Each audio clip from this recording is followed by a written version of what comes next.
اب سعادت ابدی یعنی ہمیشہ ہمیشہ رہنے والی حقیقی کامیابی اور خوشی جس کے حاصل کرنے کا طریقہ اللہ تعالیٰ کی معرفت اور اس کی صحیح عبادت ہے، جس کے 4 ارکان ہیں۔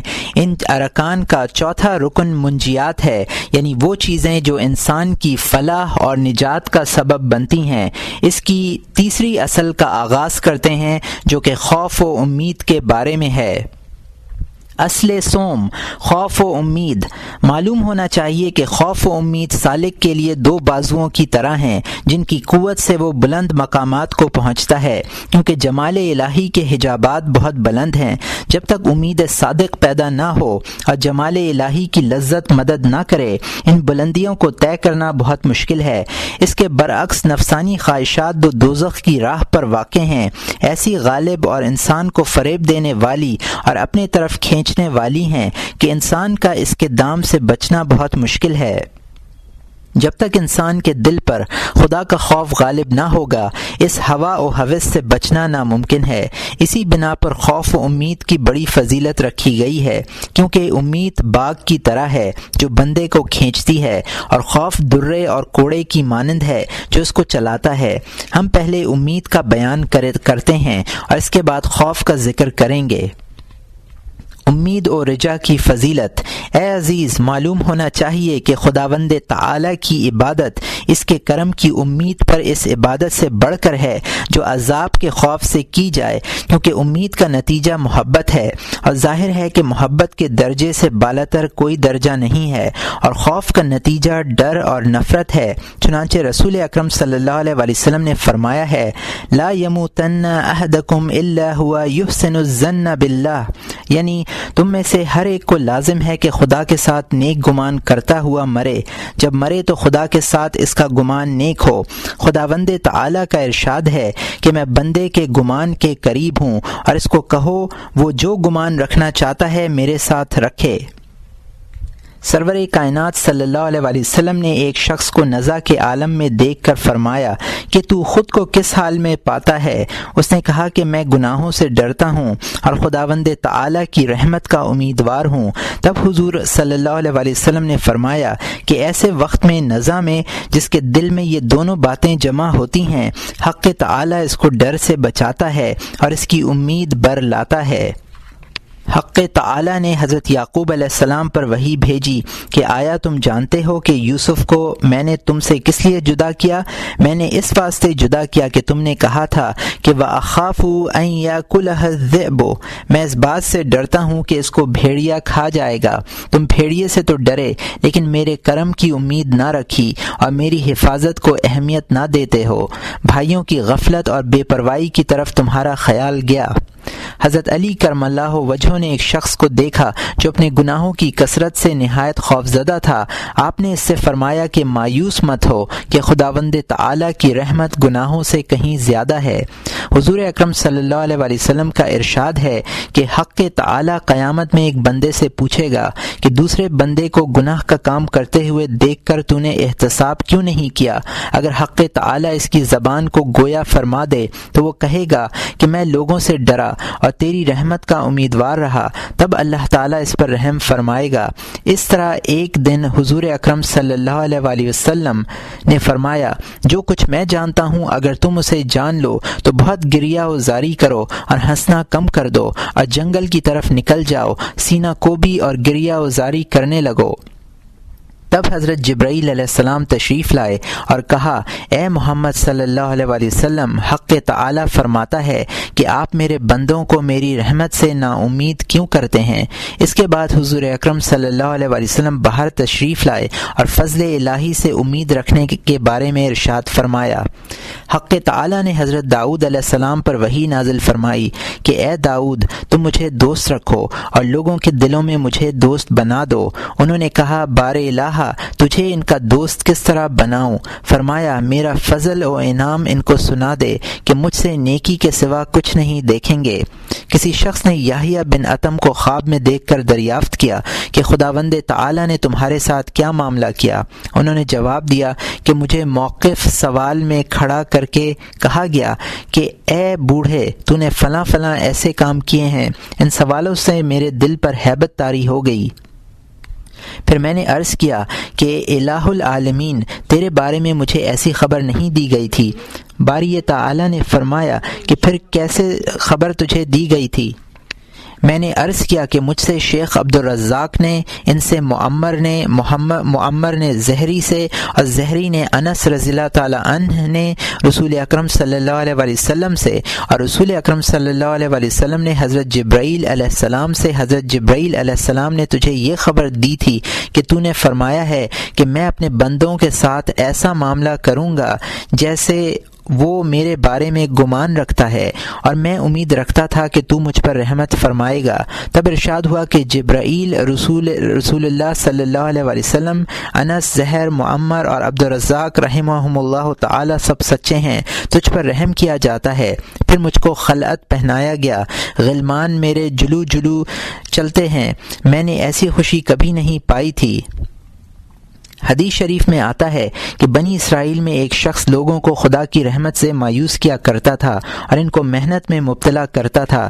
قیامت کے دن اللہ تعالیٰ اس سے فرمائے گا کہ جس طرح تو میرے بندوں کو مجھ سے نا امید کیا کرتا تھا، میں آج تجھ کو اپنی رحمت سے نا امید کروں گا۔ حدیث شریف میں آیا ہے کہ ایک شخص دوزخ میں 1000 برس رہنے کے بعد کہے گا، یا حنانو و یا منانو۔ حق تعالیٰ جبرائیل علیہ السلام کو حکم دے گا کہ جاؤ میرے اس بندے کو بلاؤ۔ جب اسے لایا جائے گا تو اللہ تعالیٰ فرمائے گا کہ تو نے دوزخ کو کیسی جگہ پایا؟ وہ کہے گا کہ بہت بدتر پایا۔ تب حق تعالیٰ فرمائے گا اس کو پھر دوزخ میں لے جاؤ۔ جب اس کو دوزخ کی طرف لے جانے لگیں گے تو پلٹ کر دیکھے گا کہ حق تعالیٰ فرمائے گا کیا دیکھتا ہے؟ وہ جواب دے گا کہ مجھ کو یہ امید تھی کہ دوزخ سے نکلنے کے بعد پھر مجھے اس میں نہیں ڈالا جائے گا۔ تب حق تعالیٰ فرمائے گا کہ اس کو بہشت میں لے جاؤ، غرض محض اس امید کی وجہ سے اس کو نجات حاصل ہوگی۔ رجا کی حقیقت، رجا کسے کہتے ہیں؟ معلوم ہونا چاہیے کہ آئندہ زمانے میں بھلائی اور بہتری کی امید رکھنے کو رجا کہتے ہیں۔ بعض صورتوں میں تمنا، غرور اور حماقت بھی اس کے معنی ہوتے ہیں۔ جو لوگ نادان ہیں وہ ان 3 لفظوں میں فرق نہیں کرتے اور یہ خیال کرتے ہیں کہ یہ سب کچھ امید ہے، حالانکہ ایسا ہرگز نہیں ہے، بلکہ اگر کوئی شخص اچھا بیج حاصل کر کے نرم زمین میں بو دے اور اس جگہ سے تمام کوڑا کرکٹ اور گھاس پھوس صاف کر کے وقت پر پانی دے، پھر اس بات کا امیدوار ہو کہ حق تعالیٰ اگر اس کو آفات سماوی سے محفوظ رکھے گا تو میں خوب غلہ حاصل کروں گا، ایسی ہی آس کو امید کہتے ہیں۔ اور اگر سڑا ہوا گھنا ہوا بیج سخت زمین میں بو دیا، خس و خاشاک سے اس جگہ کو صاف نہیں کیا اور پانی نہیں دیا، پھر حصول کی امید رکھی، تو اس کو غرور یا حماقت کہیں گے، رجا نہیں کہیں گے۔ اور اگر اچھا بیج یا زمین کو بھی خس و خاشاک سے پاک صاف کیا لیکن پانی نہیں دیا، اور اگر اچھا بیج بویا اور زمین کو بھی خس و خاشاک سے پاک صاف کیا لیکن پانی نہیں دیا، بلکہ اس بات کا امیدوار رہا کہ مہ برسے گا اور یہ ایسی جگہ ہے کہ اکثر بارش نہیں ہوتی، تو ایسی آس کو آرزو یا تمنا کہتے ہیں۔ اس طرح جس شخص نے اچھے ایمان کا بیج دل میں بویا اور اس کو برے اخلاق کے خس و خاشاک سے پاک کیا اور ایمان کے اس بیج کو ہمیشہ اطاعت الہی سے پانی دے کر فضل خداوندی سے امید رکھتا ہے کہ وہ اس پودے کو آفات سے محفوظ رکھے گا اور موت کے وقت بھی یہی صورت رہے گی اور ایمان سلامت لے جائے گا، تو اس کو امید کہتے ہیں۔ اور اس کی علامت یہ ہے کہ مستقبل میں جو کام کرنے کا ہو اس میں تقصیر نہ کرے اور دل کی خبرگیری سے غافل نہ رہے، کیونکہ کمیت سے غافل رہنا نا امیدی کی نشانی ہے اور امیدوار ایسا نہیں کرے گا۔ اگر ایمان کا تخم سڑا ہوا ہے، یقین کامل نہیں ہے، یا یقین کامل تو ہے پر دل کو برے اخلاق سے پاک نہیں کیا اور طاعت کا پانی ایمان کے درخت کو نہیں دیا، تو اس صورت میں رحمت الہی کی آس رکھنا حماقت ہے اور اس کو امید نہیں کہا جائے گا۔ چنانچہ رسول اکرم صلی اللہ علیہ وآلہ وسلم نے فرمایا ہے، الا حمق من اتبع نفسه ہوا ہے وتمنا علی اللہ، یعنی احمق وہ شخص ہے جو ہر کام میں اپنے نفس کی خواہشات کا تابع ہو جائے اور اللہ تعالی کی رحمت کی امید رکھے۔ حق تعالی نے فرمایا ہے فخلف من بعدهم خلف ورثوا الكتاب ياخذون عرض هذا الادنى ويقولون سيغفر لنا، ایسے لوگوں کی مذمت کی ہے جن کو رسولوں کے بعد برے بھلے کی خبر پہنچی لیکن وہ دنیا کے جھمیلوں میں ڈوبے رہے اور کہتے تھے کہ حق تعالی ہم کو بخش دے گا۔ اس گفتگو کا حاصل یہ ہے کہ جو اسباب بندے کے اختیار سے تعلق رکھتے ہوں ان کو بجا لائے اور حاصل کی امید رکھے، اس کا نام رجا ہے۔ اور جب زمین ویران ہو تو امیدوار ہونا غرور یا حماقت کی دلیل ہے، پھر اگر زمین نہ ویران ہو نہ آباد ہو تو اس صورت میں حاصل کی امید رکھنے کی کو آرزو کہتے ہیں۔ اور حضور پر نور صلی اللہ علیہ وسلم نے فرمایا ہے لیس الدین بالتمنا، دین کا کام تمنا اور آرزو ہے یا خیال خام سے درست نہیں ہوگا۔ بس جس شخص نے توبہ کی اس کو چاہیے کہ قبول ہونے کی امید رکھے، اور اگر توبہ نہیں کی لیکن گناہوں کے سبب سے غمگین اور ملول رہا اور امیدوار ہے کہ حق تعالی اس کو توبہ کی توفیق دے گا تو یہ رجا ہے، کیونکہ اس کی یہ غم خوارگی توبہ کی توفیق کا سبب ہوتا ہے۔ اگر گناہ سے غمگین نہ ہو اور عفو کی امید رکھی تو یہ حماقت ہے، اور بغیر توبہ کے بھی اگر مغفرت چاہے گا تو بھی حماقت ہے۔ اگر احمق لوگ اس توقع کو امید کہا کرتے ہیں، حق تعالی ارشاد فرماتا ہے ان الذین آمنوا والذین هاجروا وجاهدوا فی سبیل اللہ اولئک یرجون رحمت اللہ واللہ غفور الرحیم، یعنی جو لوگ ایمان لائے اور اپنا گھر بار چھوڑ کر اللہ کے لیے ہجرت کی اور کفار سے جہاد کیا، ان کو سزاوار ہے کہ وہ ہماری رحمت کی امید رکھیں، اور اللہ تعالی بہت بخشنے والا اور مہربان ہے۔ شیخ یحییٰ بن معاذ رازی رحمۃ اللہ علیہ نے کہا ہے کہ کوئی حماقت اس سے بڑھ کر نہیں ہوگی کہ انسان دوزخ کا بیج بوئے اور بہشت کی امید رکھے اور نیکیوں کا مقام تلاش کرے اور عاصیوں کا عمل کرے اور خدا کی بندگی نہ کر کے ثواب کا طالب ہو۔ ایک شخص نے جس کا نام زید الخیل تھا سرور کونین صلی اللہ علیہ وسلم سے دریافت کیا کہ میں اس لیے خدمت میں حاضر ہوا ہوں تاکہ آپ سے دریافت کروں کہ شخص کی علامت کیا ہے جس کے حق میں خداوند تعالی نے بھلائی چاہی ہو، اور اس کی علامت کیا ہے جس کی بھلائی خدا کو منظور نہیں۔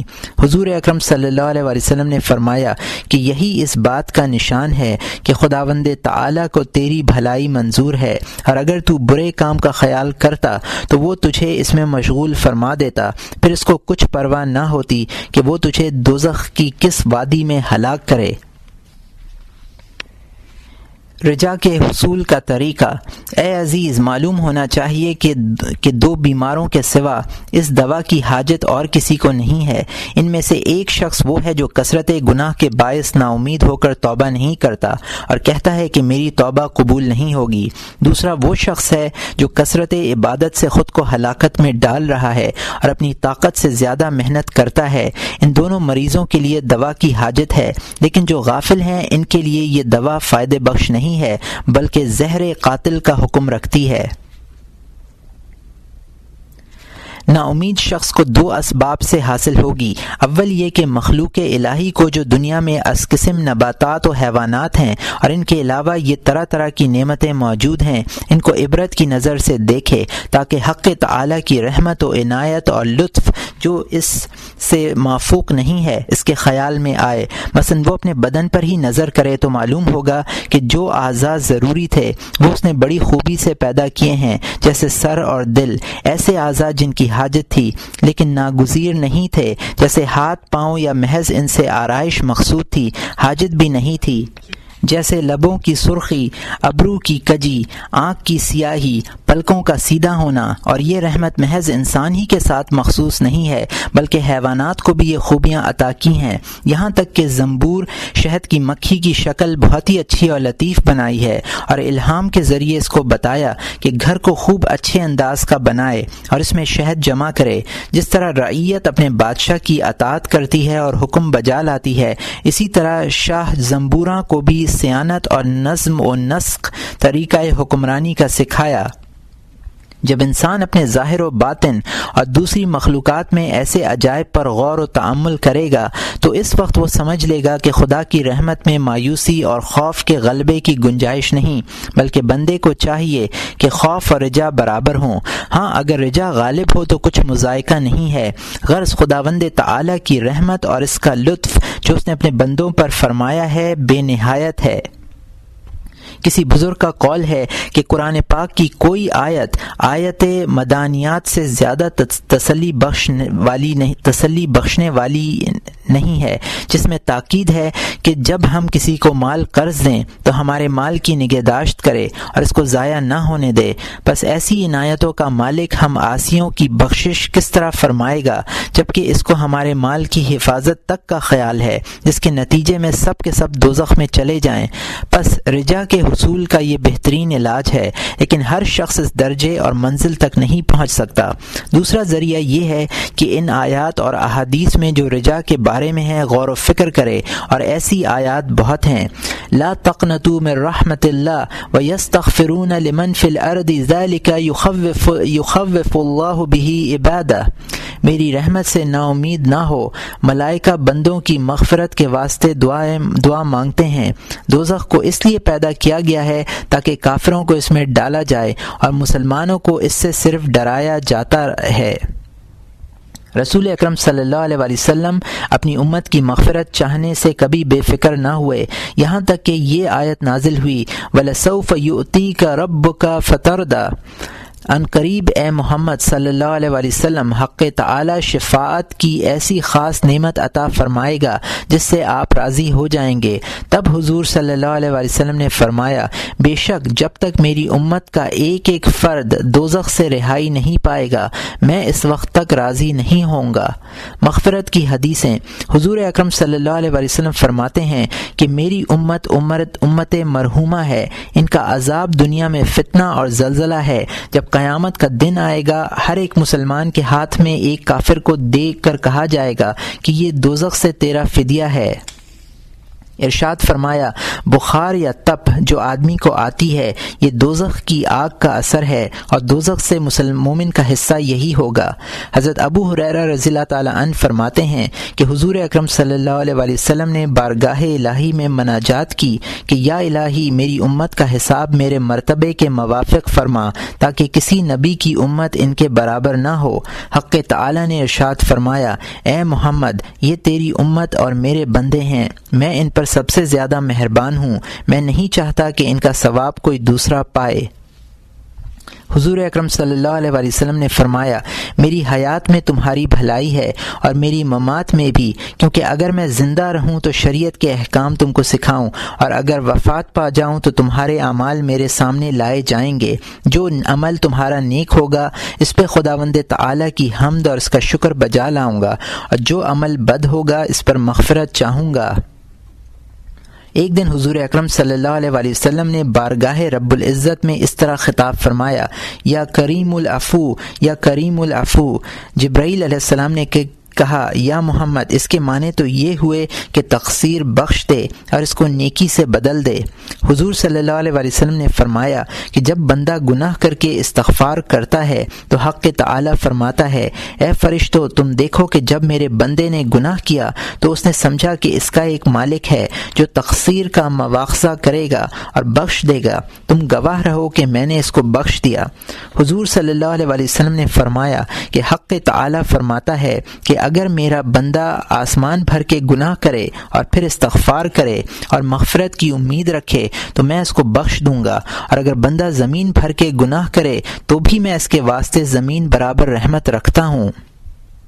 اور ارشاد فرمایا کہ جب تک گناہ کیے بندے کو 6 ساعتیں نہیں گزر جاتی فرشتہ اس کا گناہ نہیں لکھتا ہے، اگر توبہ و استغفار اس عرصے میں کرے تو اس کا گناہ ہرگز نہیں لکھتا، اور جب توبہ نہ کرے اور بندگی بجا لائے تو سیدھے ہاتھ کا فرشتہ دوسرے فرشتے سے کہتا ہے کہ اس گناہ کو اس کے دفتر سے ہٹا دو، اور میں ایک نیکی اس کے نامہ اعمال میں نہیں لکھوں گا، اور نیکی کے عوض 10 گنا بدلہ دیا جاتا ہے، تو 9 کا اس کو جب بھی فائدہ رہا۔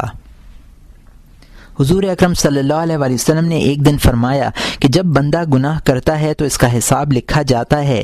ایک اعرابی نے دریافت کیا، یا رسول اللہ، اگر توبہ کرے تو کیسا ہوگا؟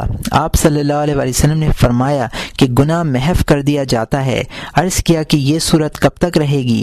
حضور علیہ التحیہ والثناء نے فرمایا کہ جب تک وہ استغفار کرتا رہے۔ اس نے عرض کیا اگر وہ پھر گناہ کرے؟ فرمایا اس کو پھر لکھیں گے۔ عرض کیا کہ اگر پھر توبہ کرے؟ تب ارشاد فرمایا کہ گناہ محو کر دیا جائے گا۔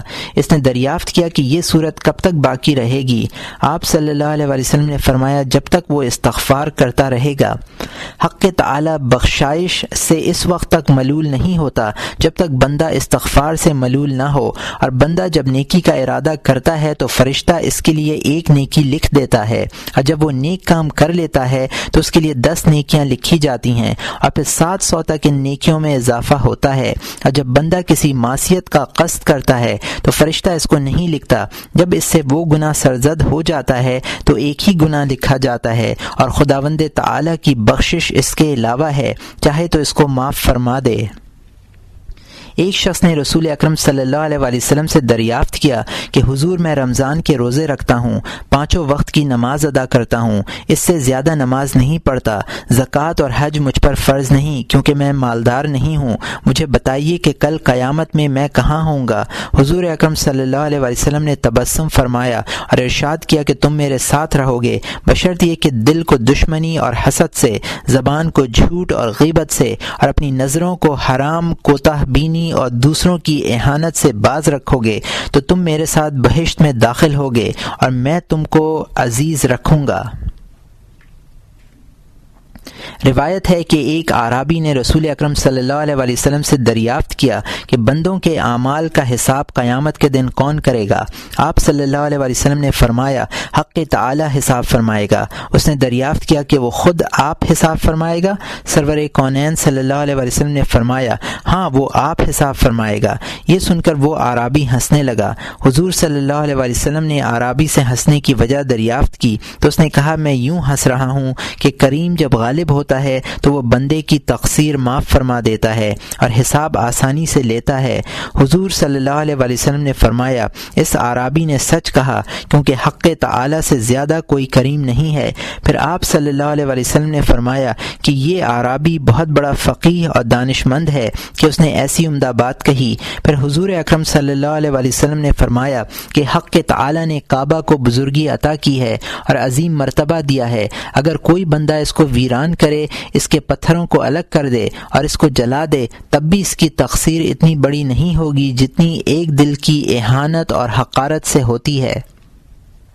اولیاء اللہ کی تعریف۔ اس اعرابی نے دریافت کیا یا رسول اللہ، اولیاء اللہ کون ہوتے ہیں؟ آپ صلی اللہ علیہ وسلم نے فرمایا سارے مومنین اولیاء ہیں۔ کیا تو نے نہیں سنا کہ اللہ تعالیٰ کا ارشاد ہے اللہ ولی الذین آمنوا یخرجہم من الظلمات الی النور، اللہ والی ہے مسلمانوں کا، ان کو اندھیروں سے نور کی طرف لاتا ہے۔ فرمایا کہ حق تعالیٰ کا ارشاد ہے کہ بندوں کو میں نے اس واسطے پیدا کیا ہے تاکہ وہ مجھ سے نفع پائیں، نہ اس لیے کہ میں ان سے نفع اندوز ہوں۔ حضور اکرم صلی اللہ علیہ وسلم نے مزید ارشاد فرمایا کہ حق تعالی نے تمام عالم کو پیدا کرنے کے بعد فرمایا سبقت رحمتی علی غضبی، میری رحمت میرے غضب پر سبقت لے گئی، اور فرمایا کہ جو کوئی کلمہ لا الہ الا اللہ پڑھے گا وہ بہشت میں جائے گا، اور جو کوئی اپنا آخری وقت پر اس کلمے کو پڑھے وہ آتش دوزخ سے محفوظ رہے گا، اور جو کوئی بغیر شرک کے مر جائے وہ بھی دوزخ سے محفوظ رہے گا۔ رسول اکرم صلی اللہ علیہ وسلم نے ارشاد فرمایا کہ اے لوگو، اگر تم سے گناہ سرزد نہ ہوں گے تو حق تعالی دوسرے خلائق کو پیدا کرے گا جو گناہ کریں گے تاکہ اللہ تعالی ان کی تقصیر بخش دے، کیونکہ وہ غفور اور رحیم ہے۔ حضور صلی اللہ علیہ وسلم نے ارشاد فرمایا کہ حق تعالی اپنے بندوں پر اس سے زیادہ مہربان ہے جتنی ماں اپنے بچے پر شفقت کرتی ہے، اور فرمایا حق تعالی قیامت کے دن اس قدر رحمت فرمائے گا جو کسی کے خیال میں بھی نہیں تھی، یہاں تک کہ ابلیس بھی اس کی رحمت کی امید میں اپنی گردن اٹھائے گا۔ اور ارشاد فرمایا حق تعالی کی 100 رحمتیں ہیں، 99 رحمتیں اس نے قیامت کے لیے رکھی ہیں، اور دنیا میں فقط ایک رحمت ظاہر فرمائی ہے، ساری مخلوق کے دل اسی ایک رحمت کے باعث رحیم ہیں۔ مان کی رحمت اور ماں کی رحمت اور محبت اپنے بچے پر اور جانوروں کی ممتا اپنے بچے پر اسی رحمت کے باعث ہے۔ قیامت کے دن ان 99 رحمتوں کے ساتھ اس ایک رحمت کو جمع کر کے مخلوق پر تقسیم کیا جائے گا۔ ہر ایک رحمت آسمان اور زمین کے طبقات کے برابر ہوں گی، اور اس روز سوائے ازلی بدبخت کے اور کوئی تباہ نہیں ہوگا۔ حضور اکرم صلی اللہ علیہ وسلم نے ارشاد فرمایا ہے، میں نے اپنی امت کے گناہ گاروں کے لیے اپنی شفاعت باقی رکھی ہے۔ تم سمجھتے ہوگے کہ یہ شفاعت نیکوں اور پرہیزگاروں کے واسطے ہوگی، ایسا نہیں ہے، بلکہ عاصیوں اور بدکاری کرنے والوں کے واسطے ہوگی۔ سعید ابن ہلال رحمۃ اللہ علیہ کہتے ہیں کہ 2 شخصوں کو دوزخ سے باہر لایا جائے گا۔ حق تعالی فرمائے گا، جو عذاب تم نے دیکھا تمہارے عمل کے سبب سے تھا، میں اپنے بندوں پر ظلم نہیں کرتا ہوں۔ پھر فرمایا کہ ان کو دوزخ میں لے جاؤ۔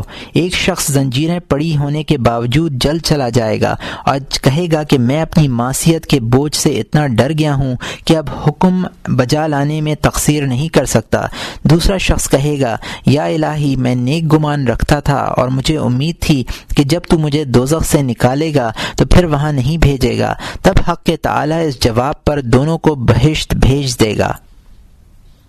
رسول اکرم صلی اللہ علیہ وسلم فرماتے ہیں کہ قیامت کے دن منادی کرنے والا منادی کرے گا کہ اے امت محمد صلی اللہ علیہ وسلم، میں اپنا حق تمہیں دیتا ہوں، تمہارے حقوق جو ایک دوسرے کے ذمے باقی ہیں ان کو ادا کر کے تم بہشت میں جاؤ۔ اور ارشاد فرمایا ہے، میری امت کے ایک شخص کو قیامت کے دن لوگوں کے سامنے حاضر کیا جائے گا، اور 99 اعمال نامے کے ان میں سے ہر ایک اتنا طویل ہوگا جس تک نظر پہنچ سکتی ہے۔ اس کے سارے گناہ اس بندے کو بتائے جائیں گے، پھر پوچھیں گے کہ ان میں سے کسی تقصیر کا تو انکار کر سکتا ہے؟ کیا فرشتوں نے اس کے لکھنے میں تجھ پر ظلم کیا ہے؟ وہ شخص جواب دے گا، یا رب نہیں۔ پھر دریافت کیا جائے گا کہ تیرے پاس کچھ عذر ہے؟ وہ کہے گا، نہیں یا رب۔ تب وہ سمجھے گا کہ اب دوزخ میں جانا پڑا۔ تب حق تعالی فرمائے گا، اے بندے، تیری ایک نیکی میرے پاس ہے، میں تجھ پر ظلم نہیں کروں گا۔ بس ایک رکا لایا جائے گا جس پر اشہد اللہ الہ الا اللہ و اشہد ان محمد رسول اللہ۔ اس رکے کو دیکھ کر وہ بندہ کہے گا، اے میرے رب، یہ رکا ان بڑے بڑے دفتروں کے ساتھ کیوں کر ہم پلہ ہو سکتا ہے؟ حق تعالی فرمائے گا، میں تجھ پر ظلم نہیں کروں گا۔ تب ان تمام دفتروں کو ایک پلے میں اور اس رکے کو دوسرے پلے میں رکھا جائے گا۔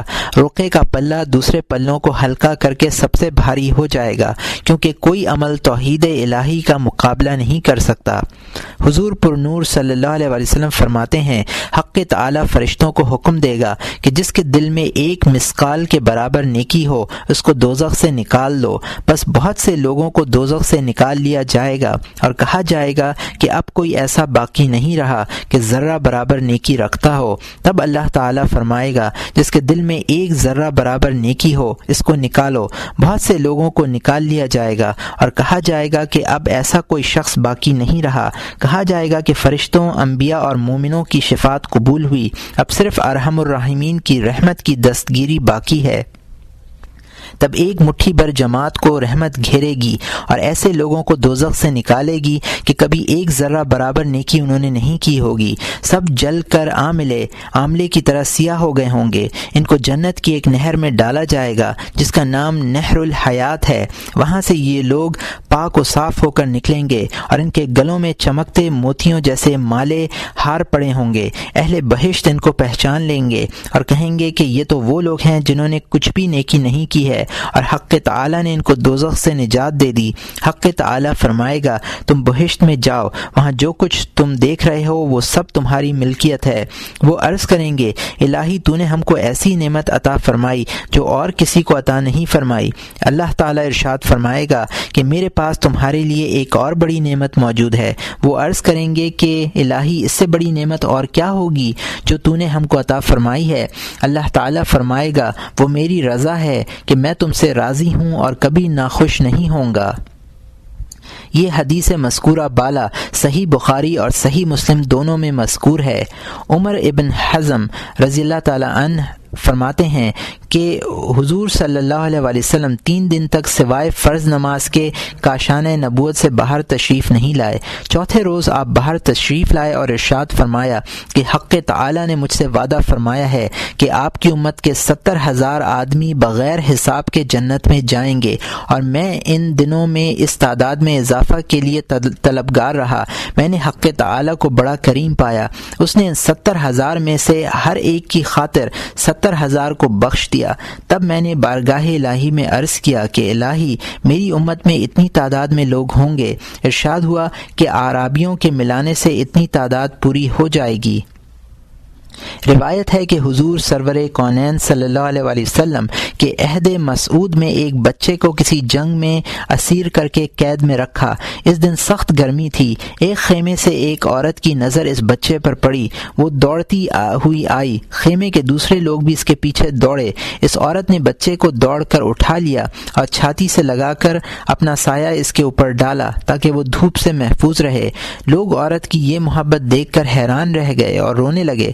جب سرور کونین صلی اللہ علیہ وسلم تشریف لائے، یہ ماجرا آپ سے بیان کیا گیا۔ آپ اس عورت کی شفقت اور ان لوگوں کی گریہ وزاری سے شاد ہو کر فرمانے لگے، کیا تم کو اس عورت کی شفقت پر تعجب ہے؟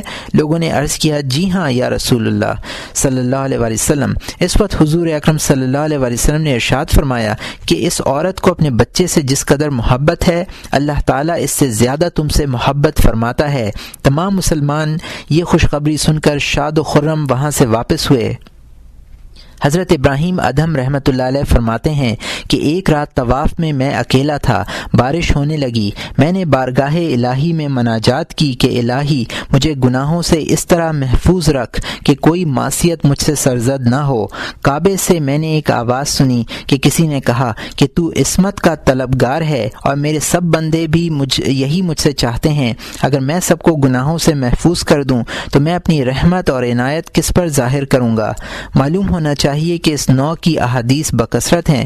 جس کے دل میں خوف ہو اس کے لیے یہ حدیثیں شفا کا حکم رکھتی ہیں، اور جو شخص غفلت میں ڈوبا ہوا ہو وہ یوں سمجھے کہ باوجود ان احادیث کے یقین ہے کہ تھوڑے مومن دوزخ میں جائیں گے، اور آخری شخص وہ ہوگا جو 7,000 سال کے بعد دوزخ سے نکلے گا۔ اگر یہ فرض کر لیا جائے کہ ایک شخص کے سوا کوئی دوزخی نہ ہوگا تو ہر شخص اپنی جگہ یہ خیال کر سکتا ہے کہ وہ شخص خود وہ ہوگا۔ پس اس صورت میں احتیاط کرنا ضروری ہے۔ جو دانش مند ہے وہ کوشش سے غفلت نہیں برتے گا کہ کہیں ایسا نہ ہو کہ وہ دوزخی خود میری ذات ہو، کیونکہ محض ایک رات دوزخ میں جلنے کے خوف سے وہ تمام دنیاوی لذتوں کو ترک کر دے تو لائق اور سزاوار ہے۔ 70,000 برس تو بڑی بات ہے، ایک شب کے بدلے میں تمام لذتوں کا ترک کرنا موزوں اور مناسب ہے۔ مقصد اور مدعا اس تمام گفتگو کا یہ ہے کہ خوف و رجا مساوی ہیں، جیسا کہ حضرت عمر رضی اللہ تعالی عنہ نے فرمایا ہے کہ اگر قیامت کے دن ندا کریں کہ آج بہشت میں صرف ایک ہی شخص جائے گا تو سمجھیے کہ وہ ایک میں ہوں، اور اگر منادی ہو کہ دوزخ میں صرف ایک شخص ہی ڈالا جائے گا تو میں ہراساں ہوں گا کہ کہیں وہ ایک شخص میں نہ ہوں۔